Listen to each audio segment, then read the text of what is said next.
एक निष्ठावान कार्यकर्ता करके खड़े हो, किसी भी पद पर हो।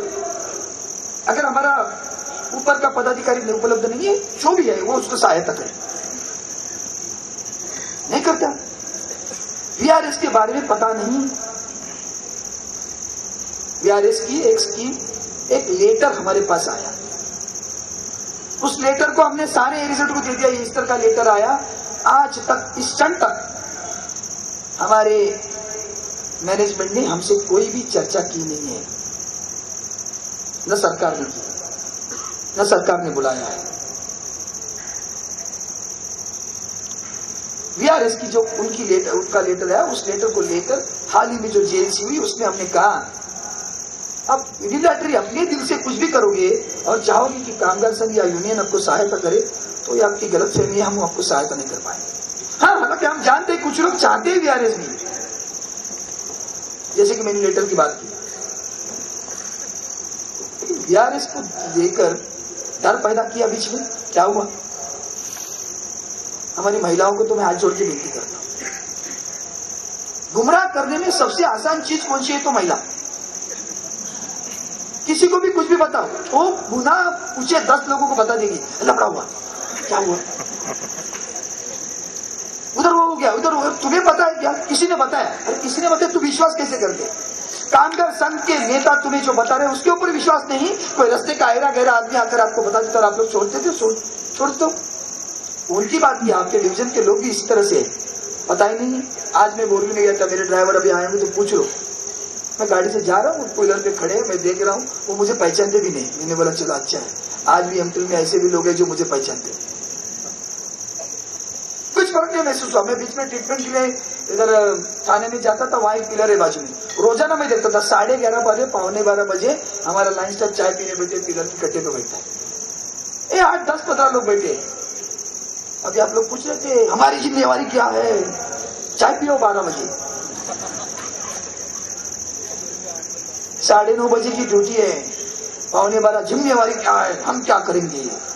हम इतना तो करो, 9:30 बजे सही समय पे काम पे आओ। मेरी प्रार्थना है आपसे, ये मत भूलो, चुनाव इतना आसान नहीं, और किसी चुनाव को अगर हम ताकतवर हो भी तो भी घमंड से नहीं लेना चाहिए। चुनाव होता है, लड़ना होता है, सामना करना होता है। किस तरह से चुनाव लड़ोगे आप? इस ढंग से? डरपोक आदमी जो हमारे डिवीजन से भी 9:30 बजे अगर ऑफिस में नहीं आता है, उसकी वजह है मैं बता रहा हूं। या तो वो डरता है किसी से, या तो उसको किसी की जानकारी है, या तो वो सोचता है कि मैं कोई हूं, क्यों जल्दी आ जाऊं। ये तीनों में से कोई तो होगा। अगर जानकारी नहीं होती है तो वो आकर जब लोग सामने आते हैं तो उसको अगर पूछेंगे कुछ, हाँ मुझे कुछ नहीं मालूम, अगर रोजाना बोलेगा कुछ नहीं मालूम, तो लोगों के सामने तो हंसी होगी। इससे अच्छे जाए नहीं, लोग सब जाने के बाद ऑफिस में आ जाए। और आए समय पे अगर नहीं आता तो दूसरी बात है, कोई होगा दादा दहशतवाद, उसको डरता होगा, या उनकी दोस्ती होगी आपस में, क्यों लड़ना। ये भी मैंने देखा। ये जो कटुता है ना, ये नहीं है अपने पे, कड़वापन होना चाहिए। ये कड़वापन बहुत महत्वपूर्ण है। इसका मतलब मिठाई छोड़ दो ऐसा नहीं है, विचारों का कड़वापन, दुश्मनी करना ऐसा भी नहीं है। डरपोक नहीं चाहिए। डरपोक लोगों से बहुत गुनाह करता हूं। मरना तो एक दिन सभी को है, आपको क्या मुझे भी। डरते किस बात से? और खुद का निजी स्वार्थ के लिए सब होता है। आरोप है निजी स्वार्थ के लिए होता है। मेरा और अधिकारी हमारी अंचल बनी रहे, तुम कुछ भी करो, मैं भी कुछ भी करता हूं, बाकी देखो कुछ करना है। और जब चुनाव में लोग बताते अपना हाथ, उस वक्त भी जब यह हादसा हुआ, जब 26 लोग गए, तो वहां के लोगों ने, मैं अपना बड़प्पन नहीं बता रहा हूं, जाकर पूछिए, उन्होंने कहा यार वो तुम्हारा नेता तो भगवान जैसा है, यहाँ जो है ना ये लोग बहुत बदमाश है। क्या आपको अच्छा लगता है?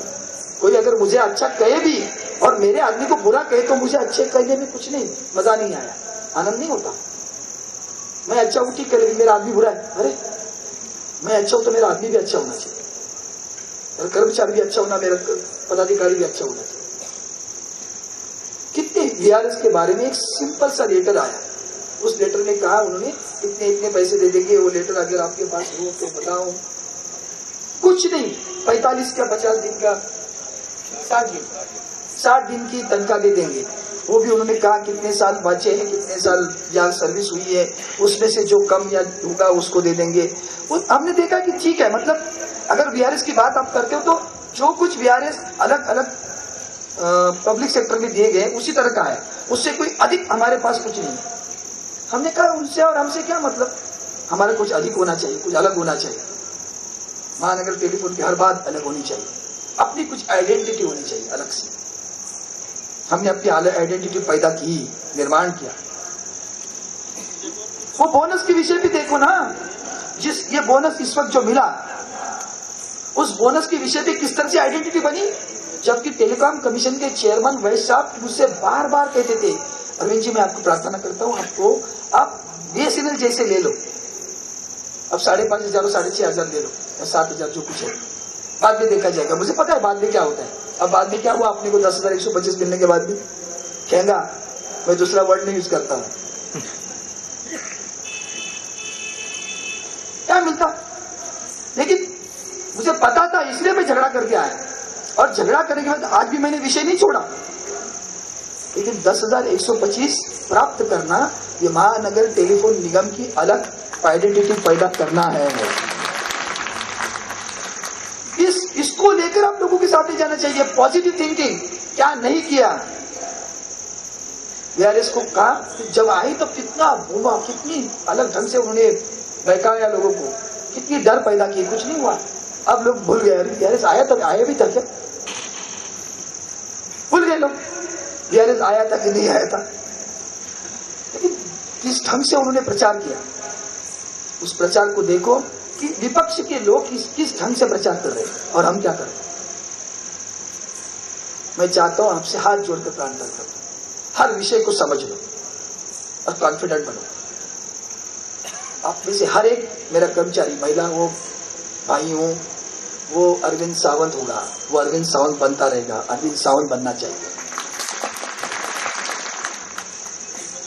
क्योंकि जब विचार अगर एक बार समझ में आया, छोटी छोटी चीजें मैंने कितनी बार उदाहरण दिया है, इस विषय को समझ लो तो हम कर सकते हैं। जैसे साइकिल चलाना समझ लिया, चला सकते कभी भी, बुढ़ापे में भी, थोड़ा बैलेंस जाता है लेकिन चलाते।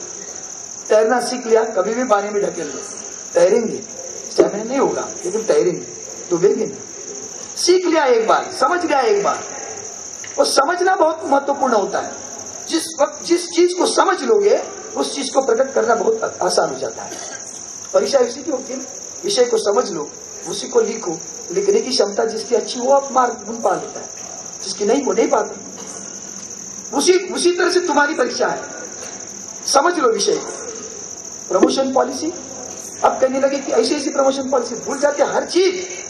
अरे तुम्हारी प्रमोशन पॉलिसी 16-26 बस, उसके बाद में ओटीबीपी बीसीआर के बाद में 10% बीसीआर किसको मिला। हमने क्या किया, 8 बरस 16 बरस में 2 बार, 26 बरस में 4 बार। अब तुम 2 बार प्रमोशन दे रहे थे, हमने 4 प्रमोशन लाए। 4 के बजाय हमने 30 बरस की मांग की कि हम E2 में जाएं। तुम्हारी जिंदगी में नहीं हुआ। कहने लगे उससे पहले थे, उससे भी बुरी प्रमोशन पॉलिसी आई हुई। समझते नहीं, आप भी समझने की कोशिश करो। हमने मांग की एनी 11 में 27 बरस में जाएगा और 3 बरस एनी 11 में रहेगा, 30 बरस में E2 में जाएगा, और 30 बरस में E2 में जाने के बाद 3 बरस के अंदर E3 में जाएगा। मतलब एसडी की पे स्केल पाएगा, 13,000 कुछ बेसिक चालू होती है उतनी मिलेगी उसको। कल तक तुम्हारे डीओटी में हमारे जो खास करके बाबू और ऑपरेटर को तो नहीं था, बाबू को कुछ प्रमोशन मिलते थे, वो 20 या 15 पोस्ट मिलती थी। हमने 200 पोस्ट लाई, 200 पोस्ट, 200 अफसर बनेंगे आप में से। भूल गए, हर चीज को भूलते हैं। पेंशन के बारे में, पेंशन की बात करते हैं बराबर लोगों को छुपाते हैं। याद करो कि हमें जब पेंशन दी गई आईडी पे स्केल पे, आज भी पहली बात ध्यान में रखें, जितने भी अपने कर्मचारी रिटायर्ड हुए, क्या उनको पेंशन नहीं मिल रही? और मिलती है तो आईडी पे स्केल पे मिलती है। कहते तिजोरी में से मिलती है, तो क्या हुआ, किधर से मिलती है, तुम्हें क्या करना, पैसे तो मिल रहे ना, रिजर्व बैंक की नोट मिल रही ना, या तेलगी का स्टैम्प मिल रहा है। अरे रिजर्व बैंक चिंता किस बात की, विषय को कुछ भी लेकर, नहीं नहीं नहीं, वो गवर्नमेंट से मिलनी चाहिए। अच्छा ठीक है, गवर्नमेंट से मांगे। मैंने उस वक्त भी कहा था, देखिए जो मांग उन्होंने कहा था सरकार ने, ट्रस्ट बनाएंगे, आज भी उन्होंने वही लिखा वापस, ट्रस्ट बनाएंगे। लेकिन ट्रस्ट के नीचे सरकार ने एक अच्छा एक कलम लगाई थी, वो कलम था, अगर ट्रस्ट आपकी पेंशन नहीं दे पाती है तो केंद्र सरकार उसकी जिम्मेवारी लेकर वो पेंशन दिलाएगी। इतना अच्छा वो ट्रस्ट देता। डर गए, लोगों को बहकाया, हमारे ही लोग हमसे समस्या पूछने लगे, नहीं नहीं नहीं नहीं, वो सरकारी पेंशन हमको चाहिए, जैसे 37A, क्या 37A तुमको मालूम है? सीसीए रूल में 37A क्या है? उनके जो पेंशन के कुछ 15-20 नियम है, उसमें से एक 37A ऐसा डाला कि उन्होंने ऐसा लिखा, ऊपरी लिखे हुए 120 तक जो नियम है, वो 37A में क्या लिखा मैं बता रहा हूँ। ऊपरी लिखे हुए 120 जो नियम है, वो 120 के नियम 37A के अनुसार बीएसएनएल के कर्मचारियों को लागू नहीं किए जाएंगे। बीएसएनएल के कर्मचारियों को पेंशन गवर्नमेंट के पास ही दी जाएगी। बुरा नहीं था, अच्छा था। लेकिन फिर बीएसएनएल में क्या मिला? बीएसएनएल में जाओ, डायरेक्ट गवर्नमेंट पेंशन, ऑप्शन कोई था? हमारे पास क्या ऑप्शन था? Pro rata pension. दूसरा ऑप्शन क्या था? सीपीएफ, मतलब सीपीएफ की तरह से प्रोविडेंट फंड के लिए जाएगा। सीपीएफ में डबल मिलता है पैसा, जितना आपका प्रोविडेंट फंड में का उतनी कंपनी देती है, और उसके बाद में अगर 20 बरस या 10 बरस सर्विस हो जाती है आपकी कंपनी में, तो कंपनी की पेंशन आपको मिलेगी, पीएसयू पेंशन। प्रोरेटा पेंशन मतलब 10 बरस की सर्विस जिनकी हुई, जिन्होंने प्रोरेटा लिखा, उनको आज भी पेंशन मिल रही है। आज हमारे पास जो लोगों ने प्रोरेटा पेंशन लिख के दी है, उनको तनख्वाह के साथ पेंशन भी मिल रही है। और इसके 3 विकल्प के बाद और एक विकल्प आया, वो विकल्प था लीव एनकैशमेंट। कितने लोगों ने लीव एनकैशमेंट ली? कितनी ली? 50,000 से लेकर 1 लाख रुपए तक लीव एनकैशमेंट ली गई अपने पास। वहां बीएसएनएल में no leave encashment, no pro rata pension, no CPF, simply government pension. अब वहां और भी क्या किया, जो पे स्केल बनी वो हमसे कम है, आपके पास हमने दिया चार्ट, आज देख लो जरा, आज नहीं देख पाओगे, कल देख लो, लेकिन कल भूलना नहीं कि हमें देखना है।